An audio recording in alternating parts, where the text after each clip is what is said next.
Okay, beta. So we are familiar with the layout of the tide tables. This is what we did in the last session. I'll quickly revise and go through. These are the selected pages which we are using for our calculation. And standard ports is what we are doing initially. Standard ports are those ports for which daily predictions are given in the tide tables. Daily prediction means they will give us the height and time of high water and low water like this. So these are known as daily predictions. They are given in part 1 of the tide tables. Then you have a list of the standard ports given in the inside of the front cover. For all the 3 volumes, it is there. Then in volume 1, you will find a graph like this. For every port there will be a separate or different graph. Okay. Why there is a different graph for every port? This doubt can arise in your mind. The reason for this is beta in volume 1 ports, this area is basically European waters and Mediterranean Sea area. Now here at different places, the nature or property of the tide is very much different.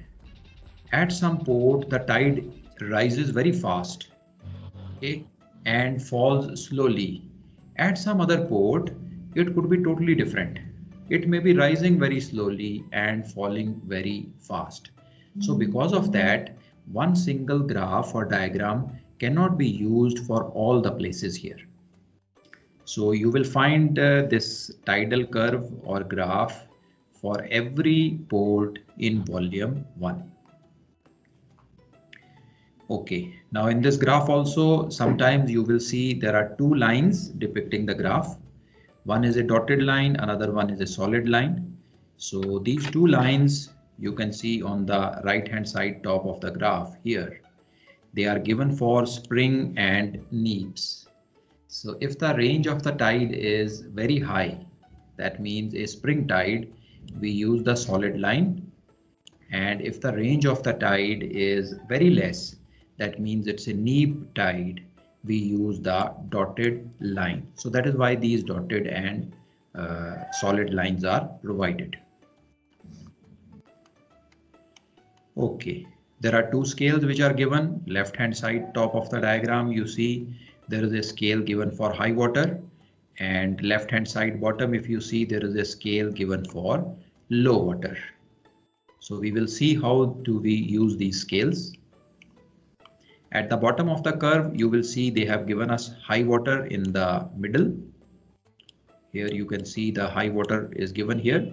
We write the time of the high water in the box below this. On one side, you see they have given plus scale, plus 1 hour, plus 2 hour, plus 3 hour, plus 4 hour. On the other side, you see negative scale. Plus means high water plus 1 means 1 hour after high water. Minus 1 means 1 hour before high water. So on the left side, the minus which you see is basically before high water, and the plus signs which you see on the right hand side is after high water. So if you want to find the tide after high water, you go in the plus zone, and if you want to find the height of tide before high water, you go into the negative zone. Okay, these are the tidal corrections, and these we will be using when we calculate the height of tide at secondary ports. You can see there are time differences and there are height differences which are mentioned here. And the last thing, they will give us the seasonal changes which are also given. These are also used when we calculate the height of tide at secondary ports. Now let's go into volume 1 and know how to calculate the height of tide at any given time. So first of all, we need to understand that what are the conditions in which the graphs are usable. So these graphs are usable in special conditions, in a set of conditions. For volume 1, each standard port has its own graph. So when you are calculating the height of tide for that particular port, you have to use that particular graph only. Okay, but just give me 1 minute. Each standard port has its own graph. Like you can see, this is the graph for Antwerp port. Okay. Now, time duration between successive tides should be between 5 and 7 hours. That means the duration between a high tide and low tide for whichever port you, or whichever date you are calculating it, it should be within 5 to 7 hours. In case you find the duration of tide is less than 5 or more than 7 hours, then in that case we cannot use the graph. So how do we calculate the height of tide then? We use a different method which is known as simple harmonic method. Now this method will come to you when you come in phase 1. This is not in syllabus for second mates. So whichever question you get, you will see the duration of the tide would be between 5 to 7 hours. That means the time interval between a high water and low water will be between 5 to 7 hours. Okay. Now, as I told you before also, sometimes you see there are two graphs or curves which are given. One is the dotted line curve. You can see this here. This is the dotted line curve. And the second one is solid line curve. You can see the solid line also here. So which curve should we be using it? Now, to decide whether we use the dotted or the solid or something in between is what we use the range of the tide for. So what is the range of the tide? Range of the tide is height of high water minus the height of low water. So difference between high water and low water heights gives us the range of tide. Now, as you can see in this diagram, on the right hand side top, we see if the range of the tide is 5.5 meters, we will use the spring curve, which is the solid line. And if the range of the tide is 4.0 meter, we will use the dotted line. Okay. Now, if the range is in between these two values, let us say range is neither 4.0 nor 5.5.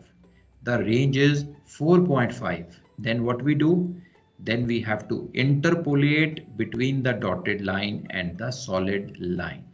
How do we interpolate? We will do a question and see how interpolation is done. So that is what is written here in the last point. You see, to decide the curve on the graph, whether we should use the dotted line or the solid line, it is the range of tide which matters and not the time difference or the duration of tide. So for selecting the graph, we have to find out the range of the tide, and that tells us which of the curve is to be used or how interpolation is done between these two.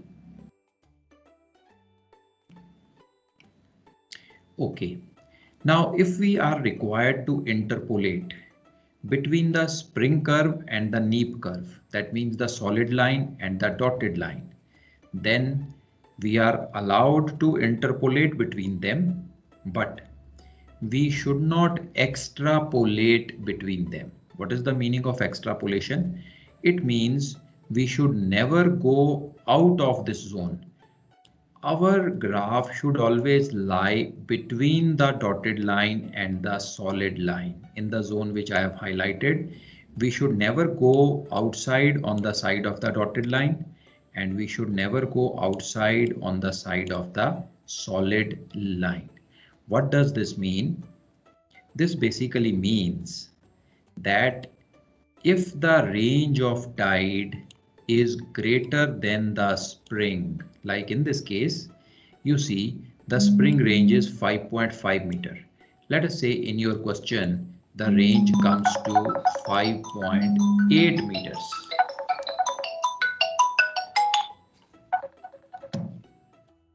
Now, in that case, you do not go out of the diagram if the range is more than spring tide, more than 5.5, you use the solid line only.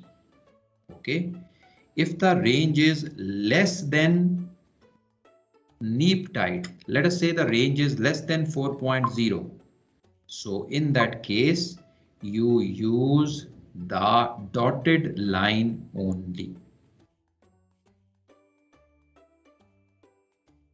Okay. So just have a look at the graph, beta. This one more candidate is there who has some doubt regarding his files to MMD. Just give me one more minute.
Okay, beta.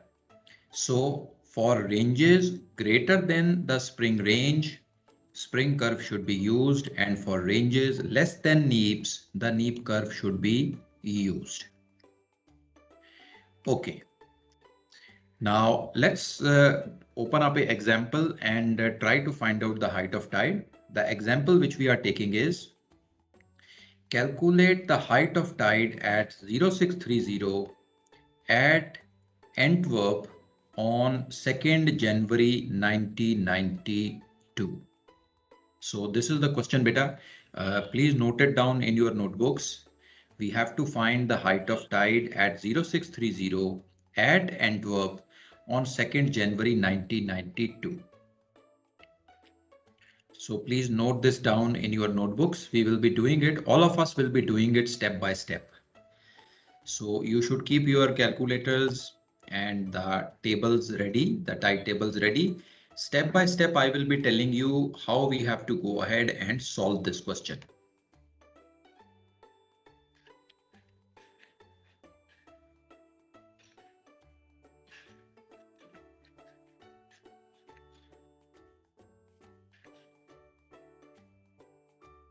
So note it down, beta. Question done.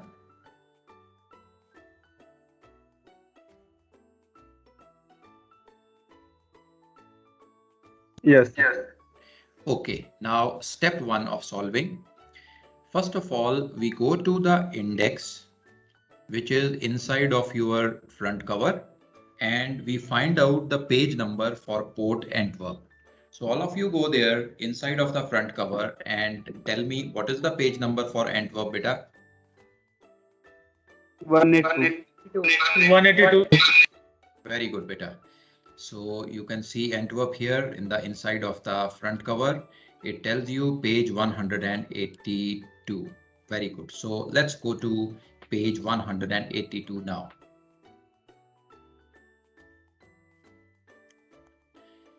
Now, once you go to page 182, we will note down the data for the date and time which we require. सो बेटा जो time के लिए हमें height of tide चाहिए उससे पहले का Tide और उससे बाद का जो टाइड है वो अब हमने नोट डाउन कर लेना है. So can you tell me before 0630 what is the time of the day for which tide is given? 0119. Very good. So this is the daily data. You can see it here for Antwerp port, and the date is 2nd January. So you can see before 0630, the time which is given is 0119 and the height is given as 5.1. So note this down in your notebooks.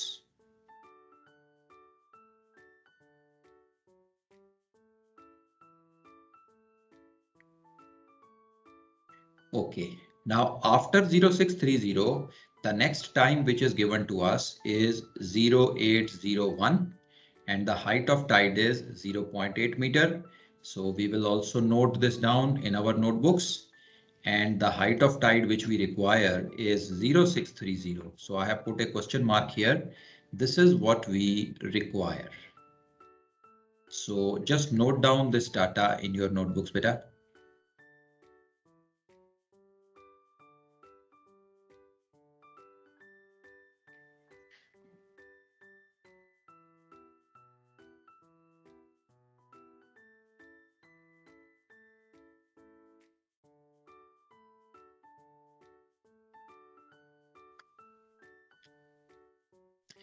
Everybody got it, beta? Any doubts? Anybody having difficulty finding?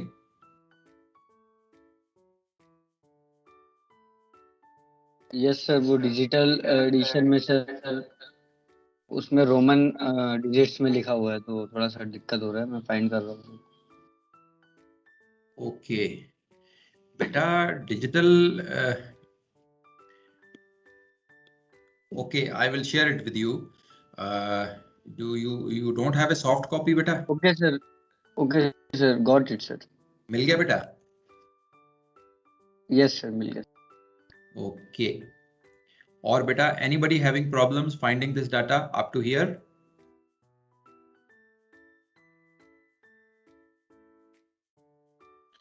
Okay, very good. So let's proceed ahead. अब बेटा next चीज जो हमें find out करनी है, step number 3, we calculate the duration of tide and the range of tide. Duration of tide क्या होता है? हाई वाटर और लो वाटर के बीच में कितना टाइम डिफरेंस है, इसे बोला जाता है ड्यूरेशन ऑफ टाइड. और रेंज ऑफ टाइड क्या होता है? हाई वाटर और लो वाटर के बीच में हाइट का कितना डिफरेंस है, how many metres, that is known as range of tide. So can you calculate the duration? Sir एक बार सेकंड स्टेप समझा सकते हैं सर, छूट गया था मेरा. ओके बेटा, वेरी सिंपल एंड इजी. आप पेज 182 पे पहुंच गए बेटा? Yes sir. ओके, मुझे बताओ हमें कौन सी डेट के लिए टाइड निकालना है? सर 2nd जनवरी सर. Very good. अब बेटा पेज 182 पे 2 जनवरी की डेट में चले जाओ. Yes sir. जिस टाइम के लिए हमें चाहिए उससे पहले का टाइम और हाइट क्या लिखी हुई है वहां पे? Sir time is given 1 hour 19 minute and height is given 5.1 metre. Very good. देखो बेटा, ये वही टाइम हमने यहाँ लिखा है. Yes okay, sir. Okay sir. 6:30 के लिए हमें चाहिए. अब 6:30 के बाद का टाइम भी ढूंढो. Yes, sir. Then it is 1344 hours and the height is 5.2 meter. बेटा 0801 भूल गए? Sorry, sir. 080. Yes, sir. हाँ, सो ये देखो 0801 और हाइट 0.8, ये हमने नोट कर लिया बेटा. ठीक है? Yes. Yes, sir. ओके, अब इससे आगे हमें ढूंढनी है ड्यूरेशन ऑफ टाइड. ड्यूरेशन क्या होता है? हाई वाटर और लो वाटर में कितना टाइम डिफरेंस है, आवर्स एंड मिनट्स, उसे बोलते हैं ड्यूरेशन ऑफ टाइड. तो आप मुझे बताओ बेटा, ये जो डाटा हमने लिखा है इससे ड्यूरेशन ऑफ टाइड कितनी आ रही है?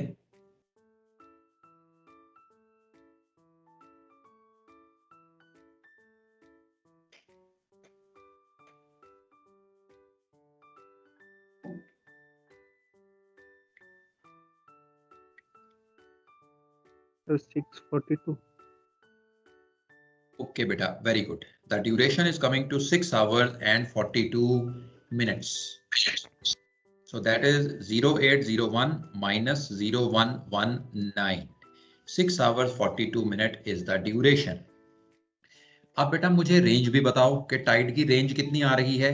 रेंज का मतलब है high water height minus low water height. 4.3. Very good, beta. So the range is coming to 5.1 minus 4.8, that is 4.3. Everybody got it, beta?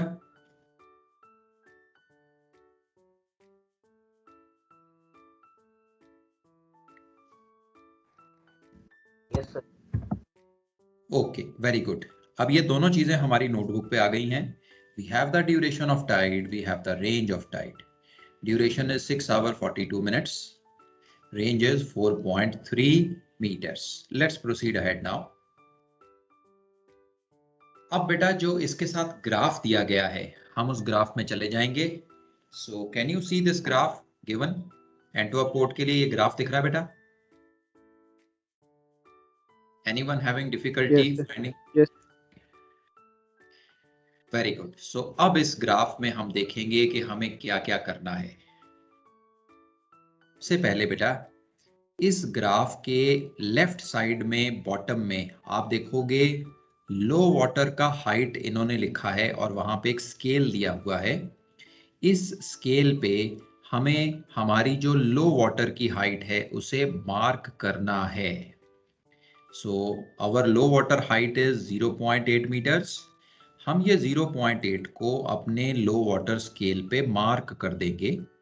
If you look carefully जो हमारा scale है उनमें जो ग्रेजुएशंस हैं वो 0.2 मीटर की ग्रेजुएशन है. 0.2 metre. तो आप बेटा यहाँ पे एक पॉइंट मार्क करो which is reference to our low water. Our low water is 0.8. So 0.8 पे मैंने यहाँ पे ये पॉइंट मार्क कर दिया. Can you see my point on the screen बेटा? Yes, sir. Okay, so you have to mark this in your graph.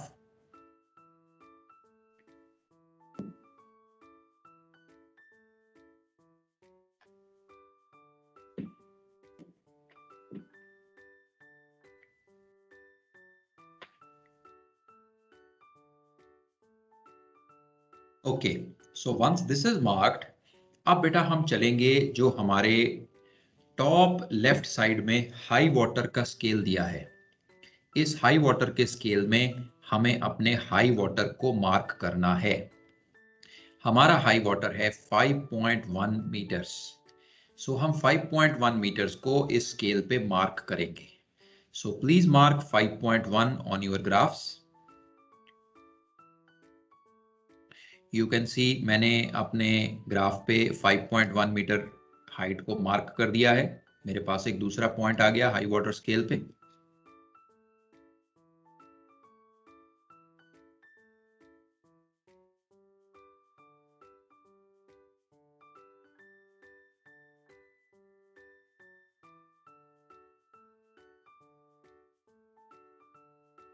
अब बेटा ये जो दोनों पॉइंट आ गए हैं मेरे पास, मैंने इन दोनों पॉइंट्स को एक स्केल के साथ ज्वाइन कर देना है. डू दिस विद पेंसिल बेटा, पेंसिल के साथ करना, पेन के साथ मत करना, नहीं तो तुम्हारी डायग्राम जो है वो यूजलेस हो जाएगी. Do all this in pencil. So ये जो दोनों पॉइंट हैं हाई वाटर पॉइंट और लो वाटर पॉइंट, इन दोनों को हमने स्केल के साथ एक लाइन से ज्वाइन कर देना है. So I am going to join them now. ये मेरे पास एक स्ट्रेट लाइन आ गई ग्राफ पे. So please draw this line बेटा.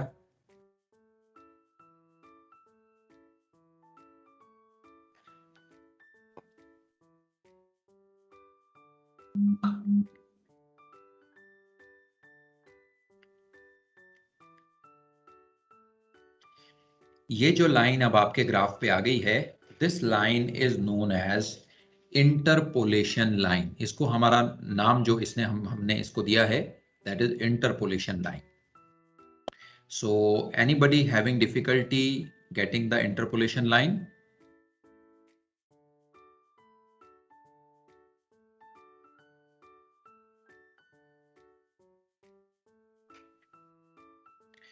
Very good. So let's proceed ahead. Interpolation line हमारी डायग्राम में हमारे कर्व पे आ गई है. Let's go ahead now.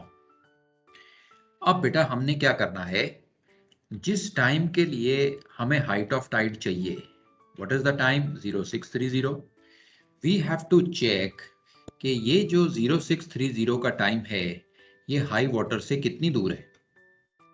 Okay, so our high water time is 0119. So we have to find out the difference between 0630 and 0119. बताओ बेटा कितना डिफरेंस आ गया दोनों में.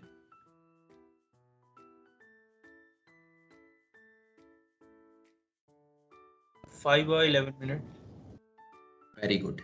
सो हमें पता चल गया कि जो हाइट ऑफ टाइड हमें चाहिए वो 5 hour 11 minute after high water चाहिए. हाई वाटर हो रहा है 0119 पे, हमें जो हाइट ऑफ टाइड चाहिए वो चाहिए 0630 पे. तो हाई वाटर के 5 घंटे 11 मिनट के बाद का टाइड हमें ढूंढना है. अब बेटा क्या करेंगे, जो हमारी डायग्राम में ये आप हाई वाटर का बॉक्स देख रहे हो, ग्राफ के बिल्कुल सेंटर में नीचे चले जाओ. मैंने इसको हाईलाइट किया है रेड कलर के साथ. ये जो हाई वाटर का बॉक्स आप देख रहे हो, इसमें हमने हाई वाटर के टाइम को फिल अप कर देना है. हाई वाटर का टाइम है 0119. Let's fill this up. 0119.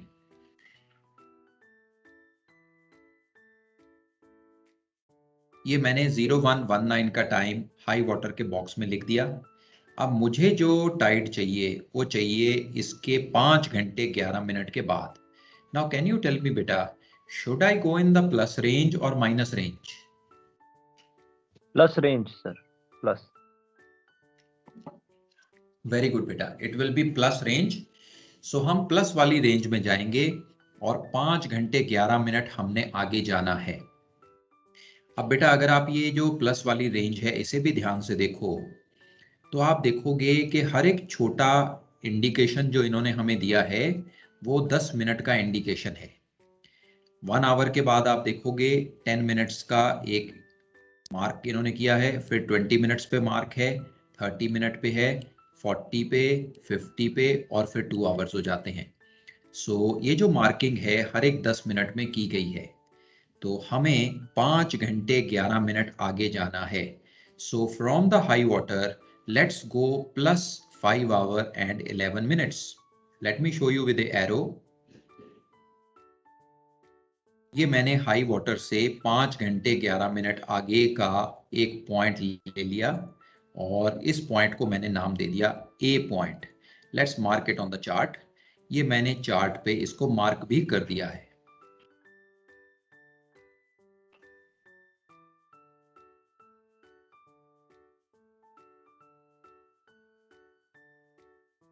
So anybody having difficulty up to here, up to point A?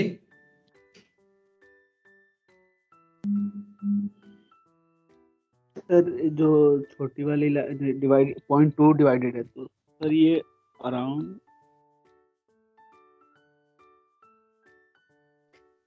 Sir ये तो आगे नहीं होगा. 0.2 है ना सर, हमारे जो एक एक बॉक्स डिवाइडेड है. बेटा जो 0.2 था ना वो लो वाटर और हाई वाटर की हाइट में था. जो ये टाइम वाला जोन है जिसमें +1 आवर, +2 आवर, +3 आवर है, ये 10 मिनट का इंटरवल है बेटा एक लाइन में. ओके. ओके, सो हमारे पास ये ए पॉइंट आ गया which is 5 hour 11 minute after high water. अब हमने क्या करना है बेटा, हमें इस ए पॉइंट से एक वर्टिकल लाइन खींचनी है ऊपर की तरफ. तो हम ए पॉइंट से एक वर्टिकल लाइन अभी ऊपर की तरफ खींच रहे हैं. मैंने ये लाइन ड्रॉ कर दी है. You can see this vertical line from point A going upwards. So please mark this line बेटा.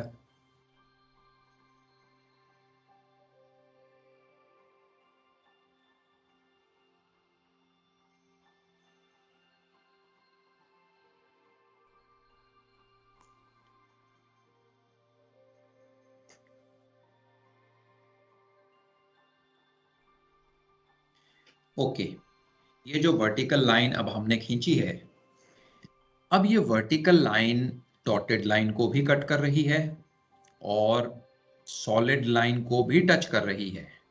जहां पे ये डॉटेड लाइन को टच कर रही है उसको मान लेते हैं पॉइंट बी, ब्रेवो पॉइंट, और जहां पे ये सॉलिड लाइन को टच कर रही है उसे पॉइंट सी मान लेते हैं। You can mark it as B and C. ये जो पॉइंट्स है बेटा, ये मैं सिर्फ फर्स्ट टाइम हम इसे कर रहे हैं, आपको समझाने के लिए मार्क कर रहा हूं। जब आप एग्जाम में इसे करोगे तो बिना पॉइंट की मार्किंग के भी क्वेश्चन को सॉल्व किया जा सकता है। ओके, जब आपको ये प्रैक्टिस हो जाएगी, आप 3 4 5 सवाल इसके प्रैक्टिस कर लोगे, उसके बाद फिर ABC नाम अगर नहीं भी दोगे तो भी चलेगा। ओके, सो हमें पॉइंट बी और पॉइंट सी ये दोनों मिल गए हैं। अब बेटा आप देखो जो हमारी रेंज है, व्हाट इज आवर रेंज बेटा in this question, range of tide 4.3। Very good. So मैंने यहां पे लिख दिया हमारी जो रेंज है ये है 4.3। आप देखोगे जो स्प्रिंग रेंज है इस पोर्ट में वो है 5.5 और जो नीप रेंज है वो है 4.0 और जो हमारी रेंज है 4.3 वो इन दोनों के बीच में आ रही है। अब ये इन दोनों के बीच में आ रही है, इसका मतलब ये हुआ कि हमें पॉइंट बी और सी के बीच में इंटरपोलेट करना पड़ेगा। मतलब हमारा जो रेफरेंस पॉइंट है वो ना तो हम बी ले सकते हैं because B is applicable to 4.0, B point 4.0 की रेंज है और जो सी पॉइंट है ये 5.5 की रेंज है। हमें तो बी और सी के बीच में कोई पॉइंट चाहिए। Let's call that point as point X. अब हमारा जो पॉइंट एक्स है ये बी और सी के बीच में होगा और हमें इसे इंटरपोलेट करना पड़ेगा। So how do we interpolate और how do we find this point X? इस पॉइंट एक्स को हम लोग कैसे ढूंढेंगे? So let me show you. इसको फाइंड आउट करने के लिए बेटा ये फॉर्मूला है हमारे पास। यू कैन सी ये यहाँ पे एक फॉर्मूला अभी मैंने शो किया है। ये है B X is equal to B C upon 5.5 minus 4.0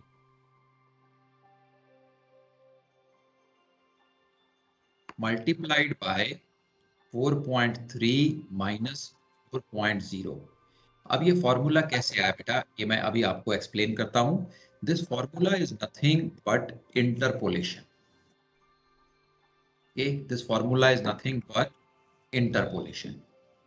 So I will explain it to you कि ये फॉर्मूला कैसे आया है।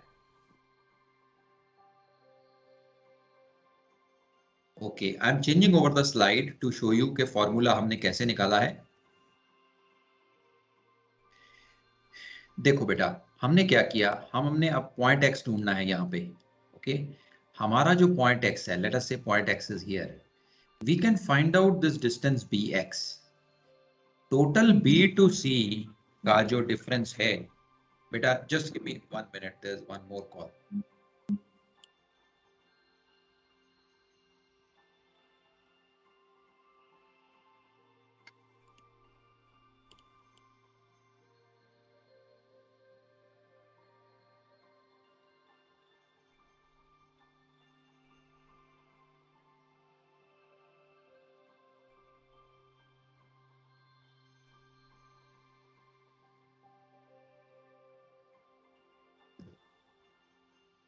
ओके बेटा, sorry for the interruption.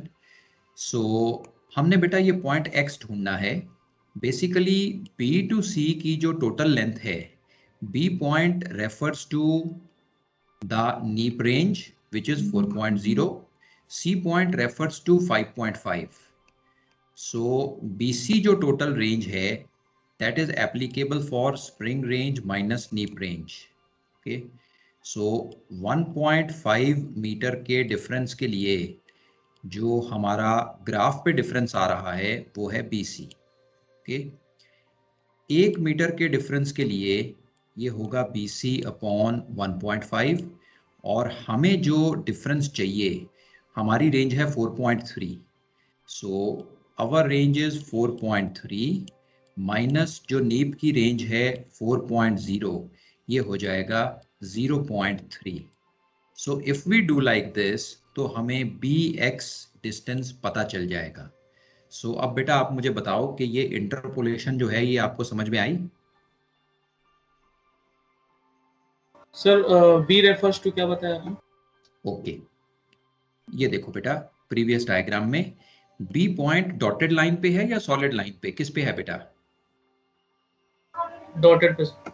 Okay, अब बेटा यहां देखो डॉटेड लाइन के साथ कितनी रेंज लिखी हुई है? 4.0। सो जो बी पॉइंट है this is basically for a range of 4.0। C point कौन सी लाइन पे है? सॉलिड लाइन पे है। सॉलिड लाइन के आगे क्या रेंज लिखी हुई है? 5.5। तो जो सी पॉइंट है this is corresponding to 5.5 range. हमें जो पॉइंट चाहिए एक्स पॉइंट, वो कौन सी रेंज के लिए चाहिए? वो 4.3 के लिए चाहिए। सो हमें 4.3 के लिए इंटरपोलेट करना है। तो मैंने इसे कैसे इंटरपोलेट किया? BC distance divided by the total difference in range, that is 5.5 minus 4.0, ये हो गया 1.5, multiplied by difference from our range. हमारी रेंज है 4.3, सो 4.3 माइनस 4.0, इसके साथ मैंने इसे मल्टीप्लाई कर दिया।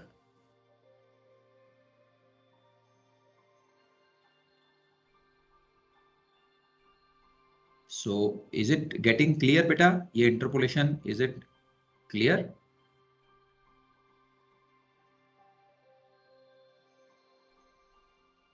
लेकिन अगर सर ग्राफ में पॉइंट करना होगा तो सर हम उसका स्केल के थ्रू उसकी मेजरमेंट लेंगे ना सर?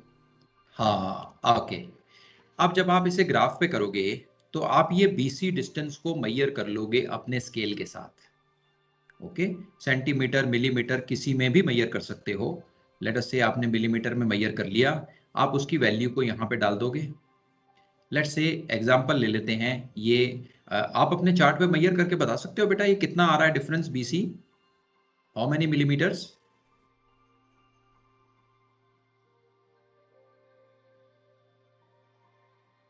Sir 8 millimetre. ओके, तो मैंने बेटा यहाँ लिख दिया 8 और इसे डिवाइड करूंगा मैं 5.5 माइनस 4.0, ये हो जाएगा 1.5 और मल्टीप्लाई करूंगा 4.3 माइनस 4.0, ये हो जाएगा 0.3। So can you tell me कि ये कितना आता है?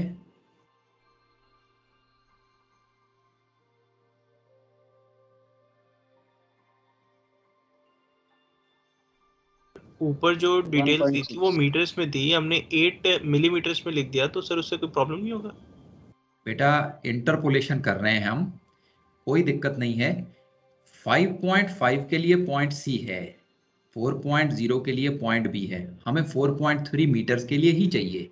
सो we are interpolating between 5.5 and 4.0 for 4.3। यहाँ पे BC आप किसी भी यूनिट में ले लो, आप मिलीमीटर में ले लो, आप सेंटीमीटर में ले लो, आप चाहो तो मीटर में भी ले लो, तीनों केसेस में आंसर सेम आना है। जिस यूनिट में आप यहाँ पे लेंथ डालोगे BC की, उसी यूनिट में आपको BX मिलेगा।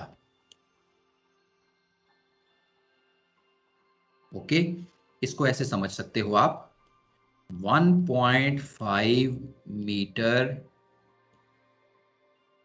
करेक्ट सर, of करेक्ट, आ गया समझ आ गया। tide, okay, 1.5 meter of tide is represented by 8 millimeter on the graph. Okay, so यहाँ पे आप लिख सकते हो 1 metre of tide represented by 8 upon 1.5। अब हमें जो डिफरेंस चाहिए, हमारी रेंज है 4.3 और हमें B से डिस्टेंस मेजर करना है। B इज 4.0, तो हमें डिफरेंस चाहिए B से। सो हमने 4.3 माइनस 4.0 किया, ये आ गया 0.3। सो 0.3 मीटर की टाइड के लिए जो हमारे ग्राफ में डिस्टेंस होगा वो हो जाएगा 8 डिवाइडेड बाय 1.5 इंटू 0.3, ये आ जाएगा बेटा। This answer will also be in millimetres.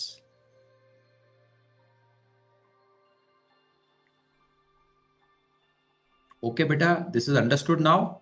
This is the most critical part in full tide calculation.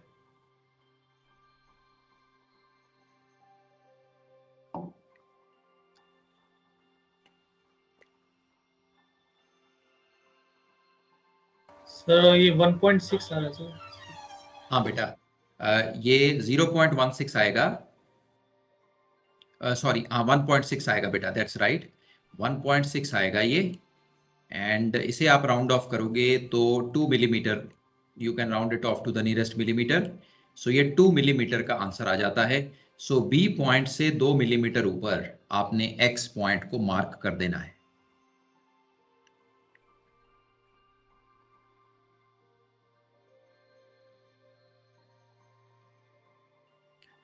Okay, सो बेटा अगर इसमें डाउट आ रहा है, I can repeat again. So you tell me now, is it clear to you, और इसमें अभी भी डाउट है? एक बार रिपीट कर दो सर. ओके जी, all right, let's repeat it once. So वो फॉर्मूला जो सर लिखा था स्प्रिंग नीप वाला वो दिखा देते सर, नोट करना था. लो बेटा, ये रहा फॉर्मूला. आप पहले फॉर्मूला नोट कर लो. Let me erase everything. You can note down this formula.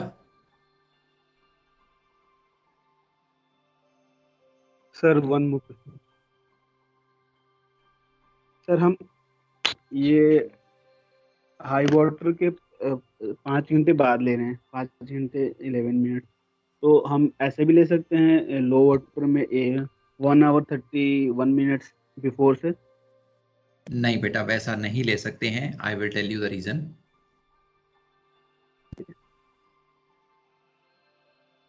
बेटा, this is noted, formula noted.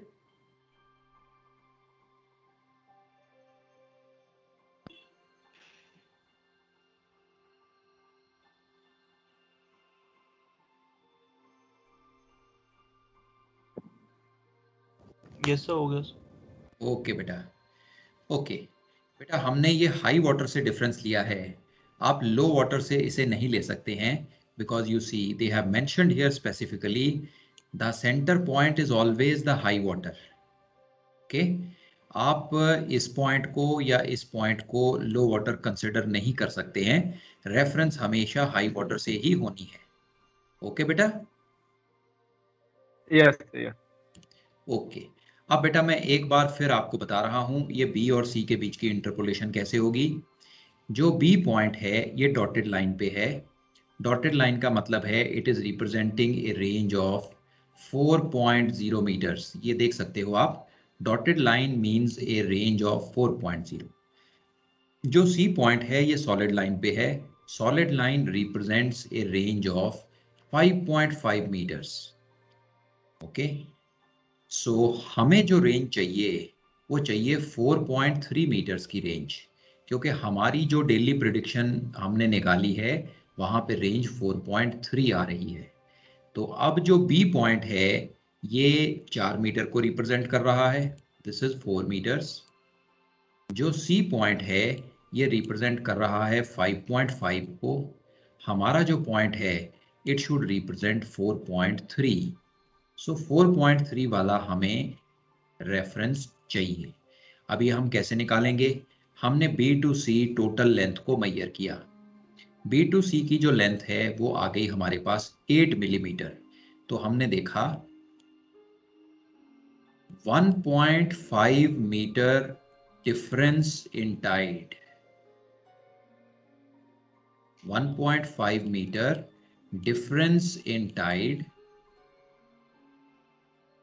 is equal to 8 millimeter on the graph. ये स्टेटमेंट ओके बेटा, everybody okay?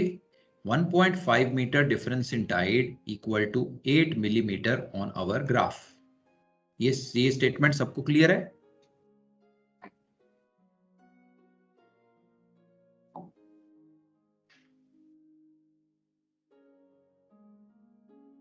Yes sir. Okay, अब मुझे बताओ कि 1 metre difference in Tide अगर होगा तो ग्राफ में कितने मिलीमीटर होने चाहिए? Unitary method. 8 divided by 1. Very good. So 8 divided by 1.5. This is how much the graph should read अगर हमारा 1 मीटर का डिफरेंस हो। अब हमारा जो एक्चुअल डिफरेंस है वो है 0.3 मीटर का। 0.3 मीटर का डिफरेंस कैसे है? हमारी रेंज जो हमें चाहिए वो है 4.3 और डिफरेंस हम जहां से ले रहे हैं वो है नीप टाइड वाला पॉइंट, ब्रेवो पॉइंट। देखो ब्रेवो पॉइंट से डिफरेंस ले रहे हैं ना, BX। तो 4.3 और 4 में कितना डिफरेंस है? 0.3 का डिफरेंस है। तो 0.3 के लिए हमारे ग्राफ पे कितने मिलीमीटर आएगा? 8 डिवाइडेड बाय 1.5 मल्टीप्लाइड बाय 0.3। ये हो गई बेटा इंटरपोलेशन हमारी। This will give us the value of bravo x-ray BX। अब बताओ बेटा, अब ये समझ में आया? Yes sir. अब तो कोई डाउट नहीं है बेटा किसी को?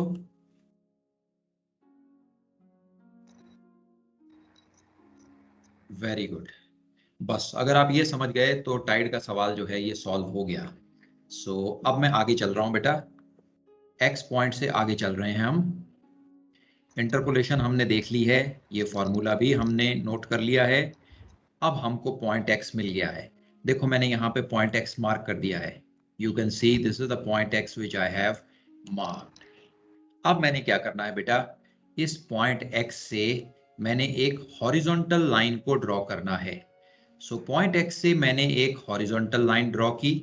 You can see the horizontal line, red colour line on the graph. ये लाइन जहां पर मेरी इंटरपोलेशन लाइन को कट करेगी उसको मैं रेफरेंस पॉइंट मानूंगा y। सो मेरे पास यहां रेफरेंस पॉइंट आ गया विच इज y पॉइंट। अब ये जो y पॉइंट मेरे पास आया, मैं इस y पॉइंट से एक वर्टिकल लाइन ड्रॉ करूंगा, vertical line up and down. So मैंने यहां से एक वर्टिकल लाइन ड्रॉ की, ऊपर भी और नीचे भी दोनों जगह पे ये स्केल को टच कर रही है। सो आप चाहो तो ऊपर में भी इसको रीड कर सकते हो, आप चाहो तो नीचे भी इसे रीड कर सकते हो। दोनों में से किसी भी पॉइंट पे आप इसे रीड करोगे, let's call it point Z।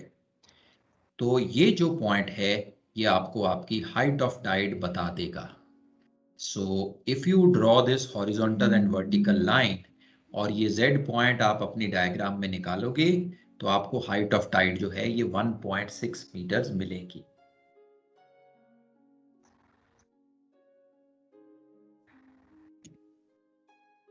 Okay, so please do it in your graphs and tell me, did you get this height? Sir 1.6 1.7 के बीच में आ रहा है। It's perfectly fine, beta. Yes, sir, 1.78 to 1.8 sir, 1.8। Okay, ठीक है बेटा, ठीक है। So shall I correct it to 1.7 then?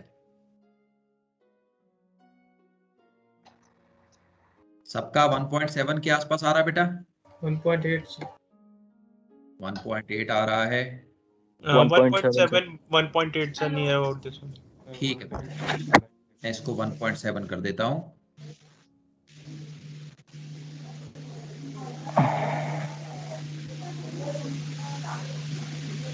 Okay, सो अब बताओ बेटा, ये हाइट निकालने का मेथड, अब कहीं से भी कोई भी डाउट आपको आ रहा है anywhere in that method, so then we can repeat it. Sir जो आपने एक्स पॉइंट फाइंड किया है राइट, वो पॉइंट बी से 1.6 डिफरेंस है sir, right? Yes that's right. Point B से 1.6 मिलीमीटर दूर है वो। हमने राउंड ऑफ कर दिया क्योंकि हमारा जो स्केल है वो तो मिनिमम मिलीमीटर ही रीड करता है ना, तो हमने उसे 2 मिलीमीटर राउंड ऑफ कर दिया। सो बी पॉइंट से 2 मिलीमीटर ऊपर हमने एक्स पॉइंट को मार्क कर दिया है। ओके, सो आप ये बोल रहे हो कि ये जो फॉर्मूला है हमारा, let me show you the formula. इस फॉर्मूले में हम यहाँ पे बेटा, other people can please mute their mics. Okay, much better now. So once you speak उसके बाद माइक अपना म्यूट कर दो बेटा, बहुत डिस्टरबेंस आती है, आपको पता नहीं चलेगा, बाकी सबको पता चलेगा। सो ओके, अब एक डाउट है बेटा, जिनको ये डाउट नहीं है उन्होंने इससे कंफ्यूज नहीं होना है। ओके, ये पहली वार्निंग दे रहा हूं मैं। जिनको ये डाउट नहीं है उनको बिल्कुल सुनना ही नहीं है कि ये क्या डाउट है। अब ये डाउट आया है कि नीप रेंज की जगह पे यहाँ पे हम स्प्रिंग रेंज भी लिख सकते हैं। आप चाहो तो यहाँ पे स्प्रिंग लिख सकते हो, लेकिन अगर आपने यहाँ पे स्प्रिंग लिखी तो डिस्टेंस भी स्प्रिंग वाली लाइन से आएगा। मतलब जो डिस्टेंस मिलेगा वो फिर bx नहीं, वो फिर cx हो जाएगा। ऑलराइट सर, फिर हम पॉइंट सी से 1.6 मींस 2 मिलीमीटर लेंगे। राइट बेटा, उस केस में 1.6 नहीं आएगा, आंसर बदल जाएगा, और जो भी आंसर आएगा वो फिर आप पॉइंट सी से मेजर करोगे। Right sir, thank you. Okay बेटा, ओके। और बताओ बेटा, और क्या डाउट आ रहे हैं? सर ये जैसे इस क्वेश्चन में हम लोग का रेंज था 4.3 मीटर्स, तो ये नीप रेंज के मतलब क्लोज था। अगर Yes. किसी में ऐसा होगा क्वेश्चन में कि स्प्रिंग रेंज के पास में होगा, तो ये फॉर्मूले में कुछ चेंज करेंगे हम लोग अप्लाई करने के लिए? नो बेटा, कोई चेंज नहीं करनी है आपने। आप इस फॉर्मूले को किसी भी डिफरेंस के लिए लगा सकते हो। अगर आपकी स्प्रिंग रेंज के पास की रेंज भी आ रही है तो आप इसी फॉर्मूले को यूज करो। आपका डिफरेंस जो है वो बी पॉइंट से ऊपर आपको मिलेगा and that will be perfectly accurate. Okay sir.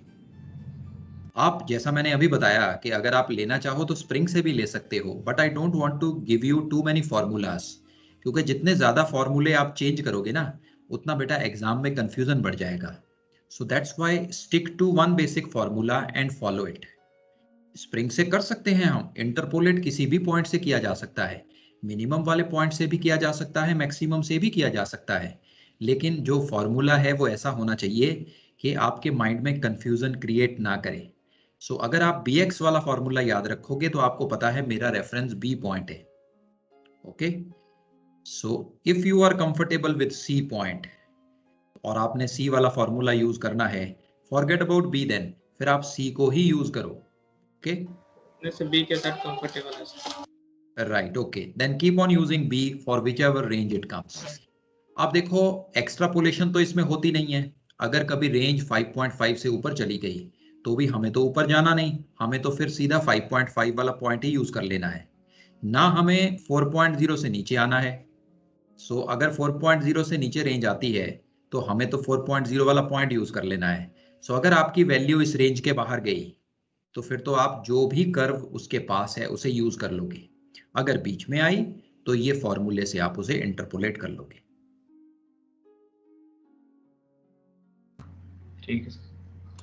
Okay, सो आज का सेशन बेटा यहीं पे रोकते हैं, नहीं तो आप जल्दी जल्दी में लंच भी नहीं कर पाओगे।